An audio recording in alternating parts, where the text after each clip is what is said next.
Okay, thanks everyone for taking some time to join today. I know initially we didn't have this workshop planned, but with the last couple of months of footy not really being able to go ahead, I thought might be a good opportunity to just connect in and go through a few things that have been happening in the background.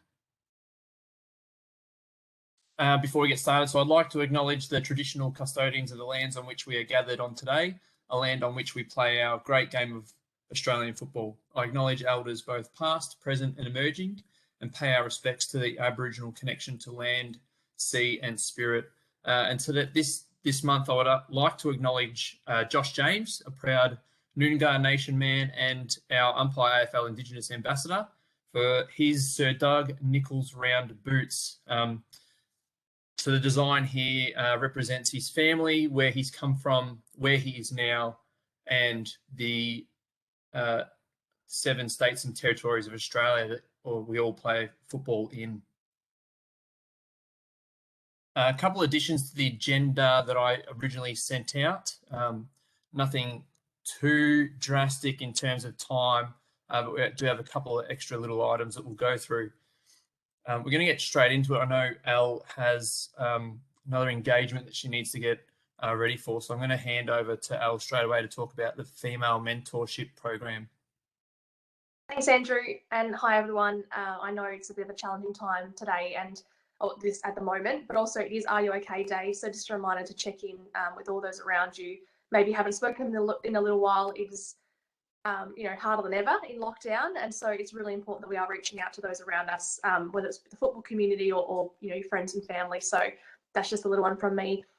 In regards to the female mentorship program, we've primarily finished our online sessions now. I just wanted to touch base with all of you in regards to how that went. So we're still planning to do a in-person session toward the end of the year, which was our intention anyway. It was probably not going to happen until October anyway. So we're just kind of putting some plans into place as to what that might look like. But essentially we want to celebrate the year with all those that have been involved in the female mentorship program with a bit of a little function together, so a dinner and just some opportunities for the girls to share their experiences this year and celebrate their successes. We had a lot of girls this year actually debut in their Div 1 games in their respective leagues, and it was really nice to actually celebrate that within our group. So what I want to do is very briefly just, let you know, I've told you a couple of times in some respects, but about what we did this year. So over the course of our football season, we had 5 online sessions in which we had 5 different guest speakers come and speak with us. And we had Dr. Samantha May, who's the VFL umpires doctor. She was the Western Bulldogs doctor and talked to us about understanding female health. And that was really important because most of those girls, myself included, hadn't really heard that in a sport or umpiring perspective. So that was a really valuable opportunity for the girls to listen and ask some questions. The second one we heard from Nicole Livingston, who's obviously the head of women's football at the AFL, and she talked about her journey in elite sport herself into the media and now in her position as head of women's football. We had Rob Jackson, who we know is the AFL umpiring head of fitness, and so he spoke to us about the changes in the fitness standards, particularly at the elite level and obviously filtering down to community level, and really answered the girls' questions about what they could do to help improve their, particular needs, field, boundary or goal, which was really fantastic. Next, we had Daisy Pearce, who we all know is a leading AFLW football player, club captain, and was really, really significant in the evolution of the AFLW and her journey through coming through that, football environment as it was before, and now at AFLW. And then our final presenter we had a week or so ago was Susan Alberti, and she was just fantastic because if you're not aware, her brother and her dad actually were umpires, and so she's a really strong umpire advocate, and she actually has been really influential with umpiring, and she's actually been a really great supporter of the previous Victorian Female Academy and actually used to fund that program, and we're hoping to get her on board to hopefully fund some more programs in the future. But we've got some feedback so far. We're looking to gain a little bit more, but so far the girls have really found the opportunity to connect with like-minded people going through similar challenges and successes to be really achieving that outcome of what the female mentorship program is for.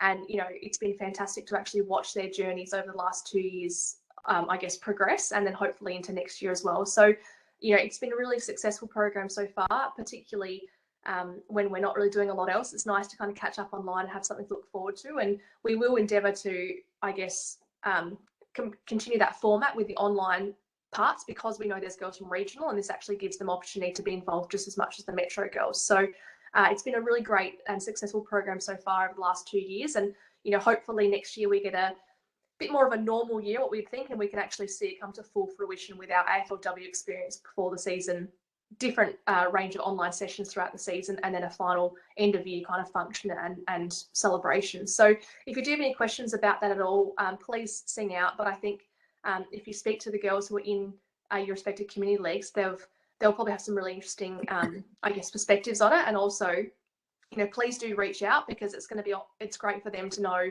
that you're, you know, checking in and you know, you want to hear about it as well. And there might be also some girls who haven't been involved who would love to get involved. We had probably 12 to 15 staple attendees, but there's actually 31 in the program. So it'd be great to make sure we can include all those girls and really encourage more girls to want to be part of that program. Are there any questions for me just at the moment on the female mentorship program? No worries. Well, thank you everyone for your support with that program as well. I know that the girls have really appreciated you know, your support with it, being involved, and we look toward, I guess, further enhancing it into the future. Thanks, Andrew. Thanks, Elle. Apologies to the few people. I just admitted I didn't realise there was anyone in the lobby. I didn't realise I had to actually admit you, so I do apologise. You've just missed Elle's rundown. The session's been recorded, so hopefully you can catch up in the first 10 minutes in the coming days. AFL Victoria Engagement. So with, you know, the lockdown pretty much ending almost all football at community level, AFL Victoria want to, I guess, put some engagement items out into the community just to keep the football community a little bit engaged as the season should still be continuing for the next few weeks. So what they're asking is for stories of anything that's happened this year. So I've just highlighted a few that have already been shared, but we're just putting a call out for any umpiring stories, umpiring milestones that you think should be recognised more broadly than just within your own umpiring club. So if you can send me a bit of a write-up, some information, and some, you know, some photos of a person or a group, if you can send those to me, and AFL Victoria will include them in all their promotional plans over the next couple of months. So if there's anything you want to highlight within your own umpire clubs, please send it through. The next thing is, so the AFL Vic are going to continue with the community awards for 2021. For those that are not aware, so there's one award that was umpiring related back in 2019. So that was Dean Goodridge, who was the recipient of the Greg Sidebottom Memorial Umpire Coach of the Year Award. So we'll have a new recipient this year. I know Dean has been holding on to the fact that he's been probably the longest recipient of this award due to no one receiving it last year, so lucky him. I'm going to send the criteria again and the nomination forms and links, etc. Tomorrow when I send through the link to this recording. What we're also going to do is include a second award for umpire coaching. So it's called the Development Umpire Coach Award, and there'll be one male and one female recipient. The reason behind this is to try and promote umpire coaching as another step for umpires at community level. Just running a little bit of data, there's 106 active registered umpire coaches at the moment. There's 6,770 odd community umpires. So that's a ratio of one coach to every 64 umpires. So that's quite a high workload for umpire coaches. And I'm sure you've got more people within your communities actually mentoring and observing and whatnot, but we'd actually like to promote more people to do some upskilling, complete the accreditation process, to improve your own communities through taking up some coaching. Again, I'll send through the criteria Won't be as stringent as the Coach of the Year award. Obviously, this is aimed at developing a new umpire coaches within your communities. I'll send through the criteria and the links for those 2 awards tomorrow as well. Any questions on any stories you'd like to send through or the community awards for this year?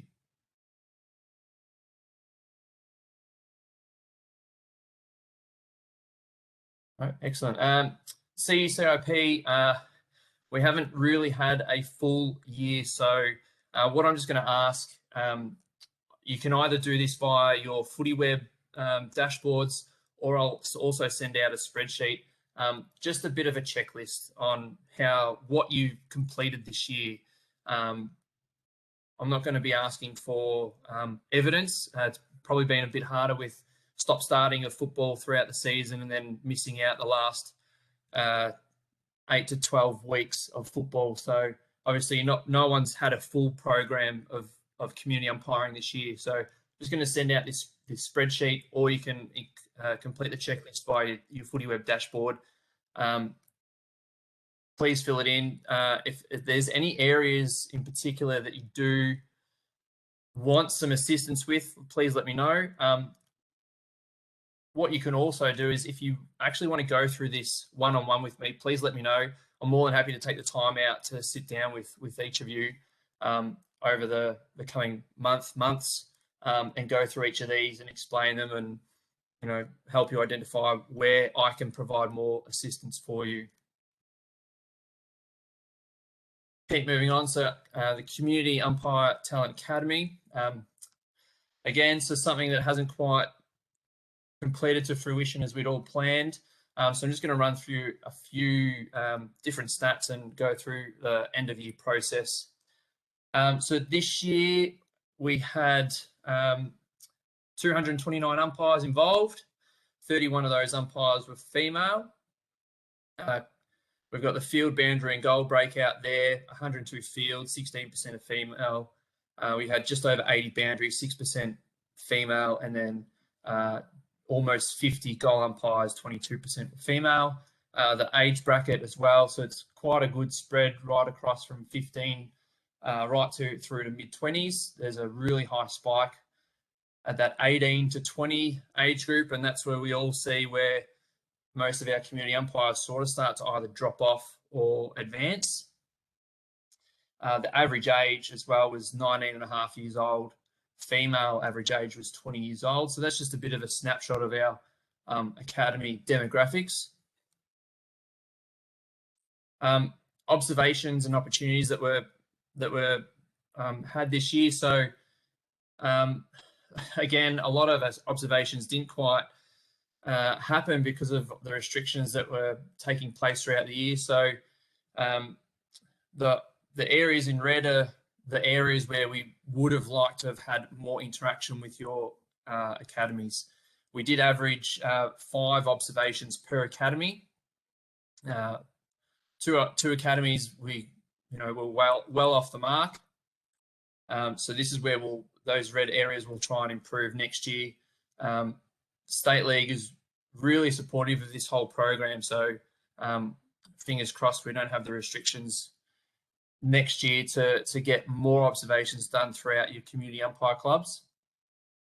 Also with State League appointments, there are a lot more than what we anticipated. I know the original plan at the start of the year was for there to be a 3-week block of where academy umpires would be appointed to NAB Girls VFLW games. That 3-week block started about 2 or 3 weeks early and continued right up until mid-June. So there were a lot of opportunities. So we had a total of 102 appointments across the State League competitions where academy umpires umpired. 34 of those were in the field, 57 on the boundary, and 11 in the goal. Most of the boundary appointments were regional, whereas most of the field appointments were actually metro football. Some of the challenges that I think everyone's aware of, availability of boundary and goal academy match day coaches. So that's where we struggled with observations. The boundary and goal umpires at the VFL are heavily involved in AFLW. So they're pretty much umpiring from January all the way through to September. The start, stop, and restrictions. There were 8 observation days that were cancelled and planned throughout the year.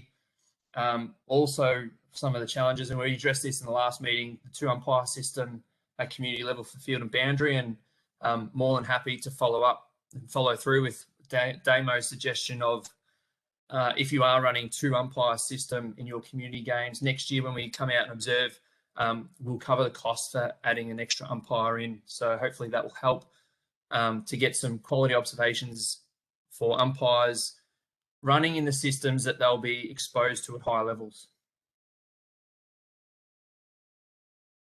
2022 focus, a more consistent approach to state league opportunities. Obviously, this year was just completely random, I guess, with a lot of the restrictions and availability of umpires and the amount of games that the state league were facing. And then again, the 3 umpire system, so trying to get more 3 umpire system games observed.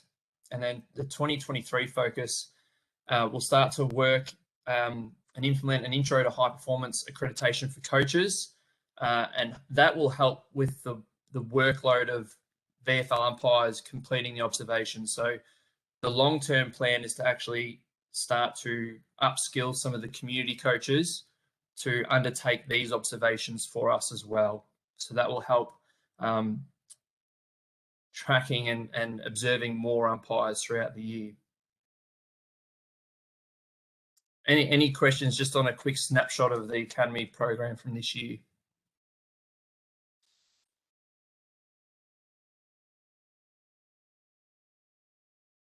All right, we'll keep moving on. So end of year, so the V-Line Cup, unfortunately, it has been postponed with all the restrictions. Now, I know regional Victoria is coming out of restrictions, or the easing of restrictions tomorrow. But that's only to train, not to play. So at this stage, it looks like the NAB Cup will be rescheduled to early 2022 and will be curtain raisers to NAB girls and NAB boys games. So if that is the case, the V-Line Cup will most likely be used for academy umpires part of the 2022 program. One contingency that I am hoping we can continue to push forward with is potential under-16 trial games this year in October and November for the current V-Line Cup panel. I know the Metro clubs, they normally have some trial games pre-Christmas, just intra-club. We'll try and continue to work with the NAB clubs across the state to see if we can get those off the ground this year, and that will provide some opportunities for the state league coaches to go out and watch academy umpires in those games. Whether those games can or can't go ahead, the state league SIT promotion process for next year, it's probably going to be compromised again, which is very unfortunate. But what I can tell you now is that the 2022 list sizes will be expanded. The number of those spots is still unknown.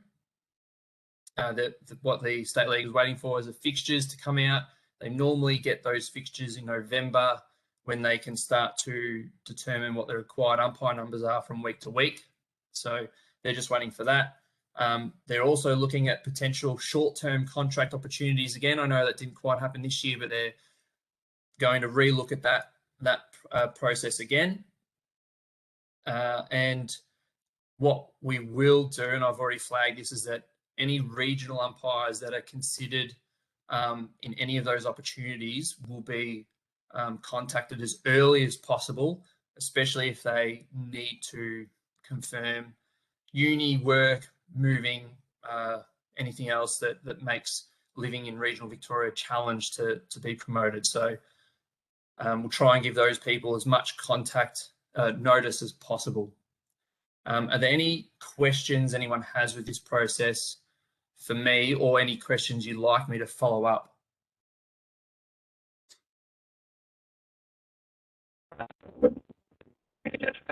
I think Buckets, do you have a question?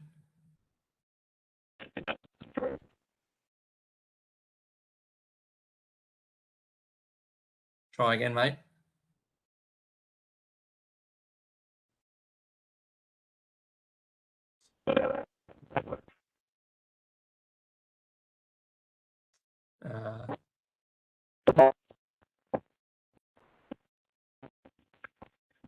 Do you want to just one last go?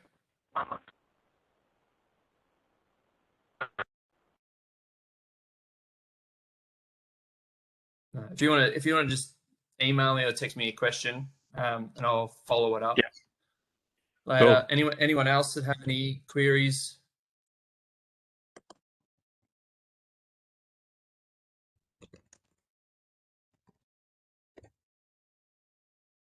No, if you think of anything, please let me know. So the plan that we have at the moment is I'll meet with the State League coaches in early October to talk about their list management, sizes, etc. I'll also be working on sort of creating a bit of a shortlist panel of umpires that we'd like to nominate, and obviously we'll still include all the umpire managers in those discussions moving forward as well. So it won't just be a decision made by other people. You will all still be involved. And then once their numbers are being confirmed, we'll have those discussions hopefully in later in the year, November, around which umpires exactly will be included in any of those opportunities. But we'll keep you informed. We'll keep consulting and collaborating with you throughout the whole process.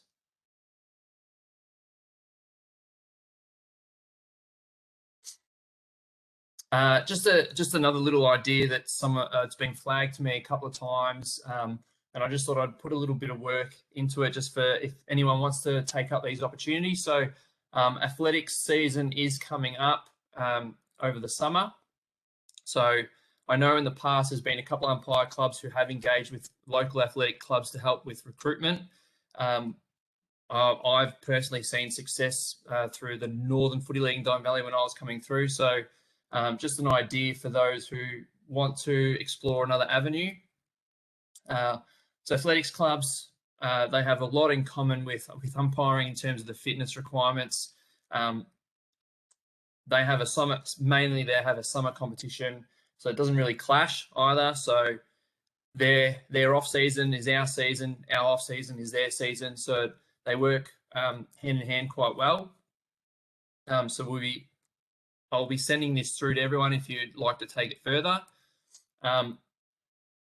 Couple of things just to, I guess, back why athletics clubs can work. Physical training is very common, probably even more demanding in some cases. Athletics also starts at 12 years old, and that's generally when we're, probably the earliest you'd want umpires to come into your umpiring club. So the same age bracket, family environment again, so it's very social, very community aspect. Seasons don't compete. If they're coming in, the education is purely on umpiring skills. I should put umpiring, not footy skills. The fitness base is generally already there. They've got 6,000 participants, plenty of athletes to try and recruit. Can help with providing some additional training venues as well if you build a really good relationship. I know there's a couple of umpire clubs who already train at an athletics club or an athletics track, and it's off season for both clubs involved. Just a few examples, some successes. So we've got Greta Miller, who's now an AFLW boundary umpire. There's 3 AFL umpires there: Adam Coote, Michael Marintali, Lachlan Rayner, who all come from athletics clubs. Cyrus Wong and Joel Clamp. Cyrus retired this year, but 2 other VFL umpires who've come from athletics clubs and have an athletics background before umpiring. I'll send all this through. I won't go through this, but I've gone through and checked all the athletics clubs in Vic and checked their distance from where your main training location is. So if it's something you're interested in pursuing, there's the athletics club that's closest to your umpiring club. I've got the link in there for where you can find the contact person and the contact number, website, etc. And just some potential engagement opportunities. So for Umpire Club recruitment, athletic season ends in March. Contact the Umpiring Club early next year, running a come and try session with the Athletics Club. The Umpire Club can host, and that's where you can recruit new umpires. But the same can be reversed for athletics clubs as well. Their season starts in September. You can do an end of year engagement with your umpires where the athletics club could host umpires for a training session, and then they can also try and recruit some more club members for their athletics club and competitions. Any questions around engaging with athletics clubs? It's just an idea. It's not compulsory or anything. I just thought I'd put it out there and provide a little bit of information for everyone. Andrew, John Donegan from Western District. Yes. We have 2 boundary umpires this year who have been our top 2, and we picked them up from the Hamilton Athletic Club, which doesn't seem to be mentioned there. Don't see it anyway. No, I couldn't come across Hamilton Athletics Club either. So, okay, well, yeah. Anyway, we've got 2, and it works very well. Your point's taken. Yeah, no, good success story. Thanks very much.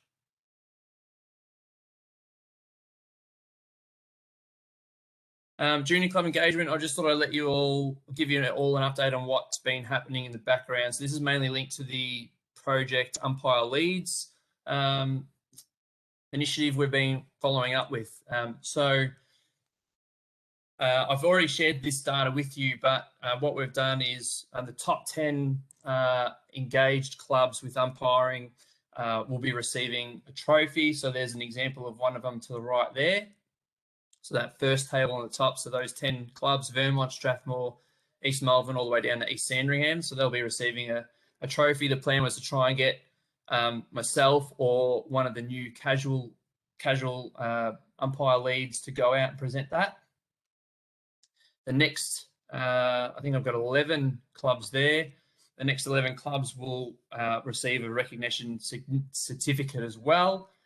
Again, we were hoping we could get out to these clubs to do a little bit of engagement with them at their end of season celebrations. I can send more information if you would like, but here are the top 20 clubs with very little umpire numbers. But they've also got high teams that are under 12s and above. So obviously the junior club engagement program sort of focuses on under 12s through to under 17s, 1 umpire per team to help recruit umpiring. Now these clubs, if they all had a 1-to-1 ratio of teams to umpires, there's well over 200 new umpires on this page alone. So that's a huge influence that it could be within all our umpiring clubs. If you'd like some individual data for your umpiring club, just let me know. I've already broken it down into the metro leagues, and I'm in the process of doing the regional commissions at the moment. So I'll have that shortly for everyone if you do want it. This is just an example of a template I have been sending to leagues who have been very happy to have an umpire engagement section within their online presentation events this year. Every league I contacted was more than happy to have this included. Most of them have just taken this presentation along with a spiel that I've created, and their MC or whoever's running their online event just reads the document I sent through as they go through the presentation. So it's very short, just gives a quick explanation of what umpire engagement is. So sharing recruitment, the benefits of players being an umpire as well. Just a quick little explanation of how it's tracked. So number of teams between under 17s and under 12s, under 17s, or under 18s in some junior competitions. And it's asking for a minimum of 1-to-1 ratio. And then it basically just goes through the top 10 clubs of that league for this year, all the way through. to first. And then with everything we've sort of said this year, is there's a call to action for this year. So the QR code, it's the same QR code I sent, I think, last month around collecting interest or expressions of interest for new umpires next year. It's the same QR code, or asking new umpires, go to umpire.afl. And then it's also calling out for clubs if they want to be a little bit more active, to contact their umpire manager or director of umpiring and whoever that is. So this one was for AFL Southeast. So obviously Darren's email was on that page there.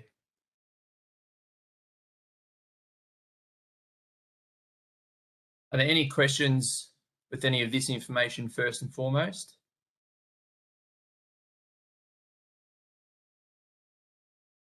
Hey, Talbo, have we got any feedback from any leagues that have done this, just out of interest? Not yet. I think the first one to be put online is tomorrow night, which I think is EDFL off the top of my head. So that will be the first one that will be presented online. Great. We'll make sure we share that on Umpire AFL. Everyone, get on board. Yep. And I'm trying to make this flowchart as easy to understand as possible. So to start rolling out your junior club engagement programs to help with recruitment. So first, here's a step-by-step. Firstly, contacting club presidents, their meetings, following up individual clubs or any target clubs. One thing that we've found, especially in New South Wales, is that it's much easier to sell the concept if it's sold to the broader committee of a club first, rather than just the president. From there, attending a training session and just sort of doing a quick little spiel about umpiring to all the under 12 and above teams, getting some interest from some of their players, running a training session or an intro or a come and try session at their club 1 week. And that's where you can recruit some of the players to actually sign up to umpire. Starting to appoint those umpires to their club matches initially, under 9s and 10s, keep them nice and close to home, keep them in the lower levels of your league, appoint them with a known figure. So that's where the club umpire ambassador role can come into play, where you have a person at the club who runs this program for you. If it's a parent who's already umpiring, it makes it a lot easier because they already understand what the requirements are of umpiring, how to umpire, etc. Or a league umpire or person that has been going out to their training sessions initially. Taking umpire training to them every 3 to 4 weeks to keep the players engaged with umpiring. Doesn't mean you take everyone from the umpire club to training, but a couple of coaches or a couple of senior umpires just attending the club to run training for those umpires at the club. And then you can start to appoint them away from their football club as well, get them more involved and more engaged with broader umpiring. And while all that's happening, the clubs still have a role to play where they're promoting their own umpire players within social media, newsletters. This all leads to club members moderating matchday behaviour, which we've got data on. Parents and other people from the club realise that umpires are from their own club, so they start to moderate the behaviour. The club celebrates the umpire achievements. The money that they're spending on umpires is going back to their own members, and the players are developing their knowledge of the game and improving their fitness. So there's benefits all around there. If you've got any queries or you want some help implementing this process at one of your clubs, please let me know. As myself, or as we've said a couple of times this year, we can reach out to Carl Fletcher, who's a bit of the brainchild of this whole program up in New South Wales, and then brought it down to Southeast when he was in his director of umpiring role a few years ago. Any questions around engaging your club's junior club engagement program? Tello, I'll just add a couple of comments. I know there's a lot to this program, and it does take a little while to get off the ground, but the results speak for themselves. It's the quickest and easiest way to grow your umpire numbers, full stop. But yeah, there's a lot in it. I would, pick a couple of clubs in your local region and try working with them. And this is not, we're not saying umpire managers, oh, hey, this is what you've got to do and you've got to do it all yourself. We're here to help, but also utilise your coaches, utilise your senior umpires, utilise your younger umpires to be engaging with these clubs. Maybe delegate a club to an umpire or the like. Like, we're not saying we want you to do this, we want the umpire managers to be doing all this work. Clearly not. There's too many clubs to engage. Plus, you guys are very busy anyway. Like, delegate it out. That'd be probably my key advice. Delegate all this stuff out like you would any other program, and just start with a couple of clubs. See how you go. Thanks, Ando. And that's it for today. Bit of a shorter one, only 40 minutes. Are there any questions, queries around anything else that's happening? Something that I haven't addressed? Anything around the end of the year?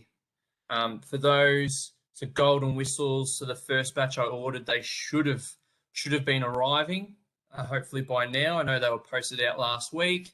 The new batch the second batch was ordered, and hopefully will be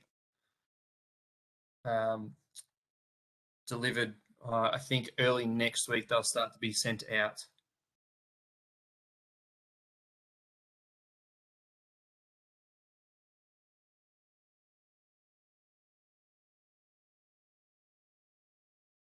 No, nothing. If there is anything that pops up, please contact me. Please let me know. Yeah, happy to always have a chat. Otherwise, that's it from me. For those regionally based, fingers crossed. If your leagues haven't made a commitment on your season already, fingers crossed, you might be able to get a week or two of footy in a few weeks' time as restrictions continue to ease for everyone else.